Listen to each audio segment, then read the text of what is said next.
शमशान काली रहस्यमयी गुण शक्तियां हैं।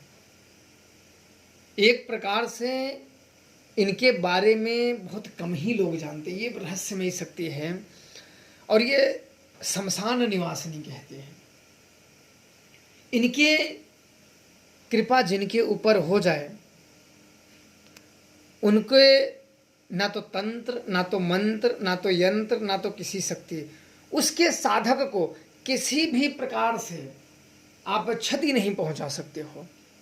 शमशान काली एक बहुत ही उच्च कोटि की शक्ति हैं। इनके बारे में बहुत ही कम जगह पे वर्णन मिलता है और इनके साधक भी बहुत कम हुए हैं। जैसे धूमावती के ही साधक बड़े कम देखने को मिलते हैं, वैसे शमशान काली के साधक कम मिलते हैं। शमशान काली की भक्ति तो अनेक करना चाहते हैं, पर शमशान काली स्वयं भी तो सुपात्र को देखती हैं, वो भी तो परीक्षा लेती हैं। इनकी साधनाओं में तन मन धन तीनों से अर्पण हो जाना पड़ता है।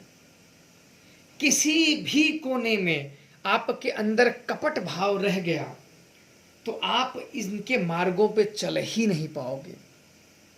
इंसान अगर किसी को पहचानना हो तो वो थोड़े समय आप इंतजार करो, उसके जो अंदर के भाव है वो समक्ष प्रकट हो जाता है। किसी भी इंसान को अगर परखना हो, जानना हो तो थोड़े उसको समय दे दो, वो स्वयं ही अपने असली स्वरूप में आ जाएगा। महादेव ने बड़ी सुंदर बात कही है कि किसी को अगर जांचना हो, किसी को परखना हो तो थोड़ी सी उसे शक्तियों से सुशोभित कर दो, यानी थोड़ी सी उसे शक्तियां प्रदान कर दो। इसके बाद रिजल्ट आपके समक्ष होगा। वो व्यक्ति कैसा है, वो अपने भीतर के दोषों को उत्पन्न करेगा। शमशान काली की साधनाओं में सदैव सिर झुका के ही उनके शरणों में रहना चाहिए। वो जब आशीर्वाद करेंगे तभी सारे ज्ञान आपके समक्ष सुलभ हो जाएंगे और उनकी कृपा के बिना नहीं हजारों मार्ग आपको दिख जाएंगे। वो शमशान काली अगर भटकाना चाहे तो एक नहीं, आपके समक्ष हजारों मार्ग उत्पन्न हो जाएंगे और आप स्वयं जैसे अपना मन, अभिमानी मन होता है ना, मैं का मदिरा पिला के मदहोश कर देता है, मैं ये कर सकता हूँ, मैं वो कर सकता हूँ, मैं ये, वही अभिमानी मन अपने मैं का मदिरा पिला के अपने को भरमा देगा और भटका देगा। इसलिए सदैव निर्छल मन से, मन में ना तो कपट हो ना तो छल हो, बिल्कुल साफ मन से उनके शरणों में जाइए और समर्पित हो जाइए और उनका ध्यान, चिंतन, योग, मंत्र साधनाएं, मंत्र जप उनका करिए। वो स्वयं ही कुछ समय के बाद मार्ग आपके सामने बता देंगी। ये कैसे है, सारे तंत्र मंत्र भूत प्रेत, कोई वैसा भूत नहीं, कोई वैसा मसान नहीं है कि जो उसके ऊपर उंगली उठा सके। शमशान काली के साधक बड़े विरले ही होते हैं। ये शक्तियाँ भी इतनी जल्दी नहीं कृपा करती हैं और एक बार जब इनकी कृपा हो गई तो फिर समझो कि शमशान में झंडा आपका विजय का गड़ा हुआ है। भूत प्रेत ये सब आपके कहे अनुसार कार्य करेंगे। किसी भी भूत प्रेतों को, मसानों को बोल दो कि जाओ इसके साथ इसका यह कार्य करना है, वो आज्ञा मान के उस कार्यों को सिद्ध करने चल देगा। उसमें अभिमान नहीं करना चाहिए। सदैव आप बच्चा बन के उनके शरण में रहिए। ऐसा नहीं कि आपके सारे भूत प्रेत बात मानते हैं तो आपके अंदर अभिमान भी आ जाए, ऐसा कदा भी नहीं करना चाहिए। सदैव समर्पण की भावना रखनी चाहिए, भक्ति की भावना रखनी चाहिए। किसी गुरुजनों का, किसी साधक जनों का कभी अपमान नहीं करना चाहिए। एक स्वच्छ और दुर्लभ साधक वही होता है जो किसी सिद्ध साधक जन का कभी अपमान नहीं करता, जब तक वह उसके योग्य ना हो, और अगर योग्य हो तब भी उसका कर्म वो जाने। क्योंकि मूढ़मती व्यक्ति क्या करता है, अपने दोषों को छुपा लेता है और दूसरे दोषों को उजागर कर देता है। किसी की भक्ति किसी से श्रेष्ठ नहीं है, यह तुलना कभी भी नहीं करनी चाहिए। अपनी अपनी जगह पे सब अपने अपने भगवान को ध्या रहे हैं। पर बशर्ते यह कर देते हैं, चाहे गुरु के प्रति हो, चाहे ईश्वर के प्रति हो, चाहे शक्ति के प्रति हो, वो उसको बुरा बोलने लगते हैं, उसका जाने अनजाने में अपमान करने लगते हैं, और फिर वो जाने अनजाने में पाप के भागीदार बन जाते हैं, दोष के भागीदार हो जाते हैं, जो यह समस्या उनको उनके भविष्य में जान पड़ता है।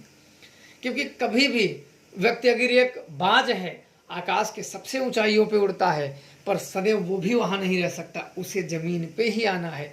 इसलिए कुछ भी मुंह से बोले तो यह जो अवश्य सोच लें कि कभी भी किसी की जरूरत पड़ सकती है। आम महुआ छाया के लिए पता नहीं किसके समक्ष बैठना हो, तो सदैव याद रखना चाहिए कि बिल्कुल किसी के निंदा नहीं करनी चाहिए, किसी की बुराई नहीं करनी चाहिए, किसी की चुगली नहीं करनी चाहिए, किसी के अपमानजनक शब्द नहीं बोलने चाहिए। बिल्कुल आप अगर भक्त हो तो अपने भक्ति में मस्त रहो, दूसरों को छोड़ दो, वो क्या कर रहा है, वो कैसे कर रहा है, वो छोड़ दो, अपनी भक्ति में मस्त रहो बस।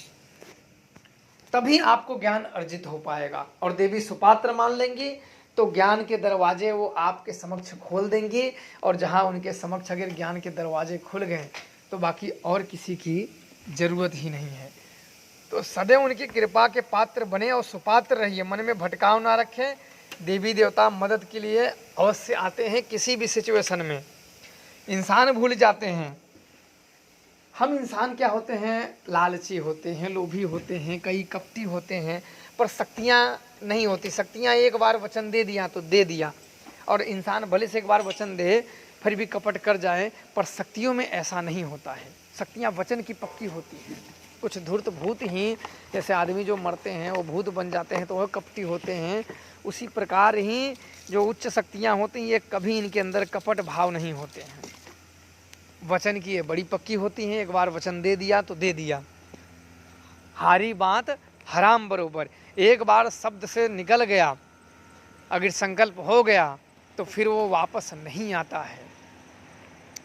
रहीमन दागा प्रेम का मत तोड़ो छिटकाए, टूटे से फिर ना जुटे, जुटे गांठ पड़ जाए। तो इसलिए सदैव सुपात्र बनो।